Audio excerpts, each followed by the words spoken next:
मानवी हस्तक्षेपामुळे नद्यांचे अस्तित्व धोक्यात. डॉक्टर राजूरकर वना नदी संवर्धन समितीच्या वतीने जलपूजनाचा कार्यक्रम. नदी ही केवळ पाण्याचे स्रोत नसून ती परिसंस्थेचा अविभाज्य भाग आहे. नद्याच्या अस्तित्वामुळे जैवविविधता टिकून राहते, जमिनीची धूप थांबते आणि भूजल पातळी संतुलित राहते. परंतु वाढते शहरीकरण, औद्योगिकीकरण आणि मानवी हस्तक्षेपामुळे नद्याचे अस्तित्व धोक्यात आले आहे. यामुळे केवळ जलसंकटच निर्माण झाले नाही तर पर्यावरण समतोलही बिघडला आहे, असे मत रा.सु. बिडकर महाविद्यालयाचे प्राचार्य व जलवनस्पती संशोधक डॉक्टर बालाजी राजूरकर यांनी व्यक्त केले.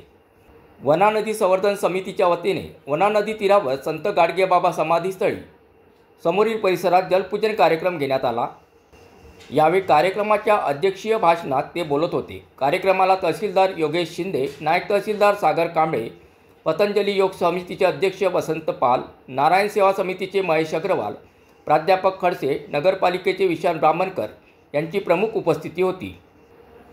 कार्यक्रमाच्या सुरुवातीला मान्यवरांच्या हस्ते जलपूजन करण्यात आले. यावेळी तहसीलदार योगेश शिंदे यांनी नद्याचे संवर्धन करण्यासाठी आणि त्याचे अस्तित्व टिकविण्यासाठी सर्वांनी एकत्रित येऊन काम करणे आवश्यक आहे, असे विचार व्यक्त केले.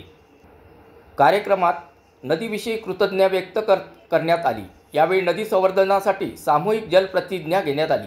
या कार्यक्रमाकरिता नगरपरिषद हिंगणघाट जलसंपदा विभाग सहभागी होते. कार्यक्रमाचे प्रास्ताविक वना नदी संवर्धन समिती अध्यक्ष रुपेश लाजूरकर यांनी केले.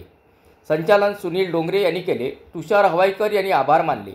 कार्यक्रमाला सामाजिक कार्यकर्ते अशोक मोरे, डहाके सर, नितीन क्षीरसागर, धनराज कुंभारे, राकेश झाडे, सूरज कुबडे, सुरेंद्र टेंभुर्णे, विनय मोरे, मोहन गंडाईत यांच्यासह विविध संघटनेचे कार्यकर्ते आणि शहरातील नागरिक उपस्थित होते. नवनवीन बातम्यांचा खजिना पाहण्यासाठी लाईक करा, शेअर करा आणि चॅनलला सबस्क्राईब करा.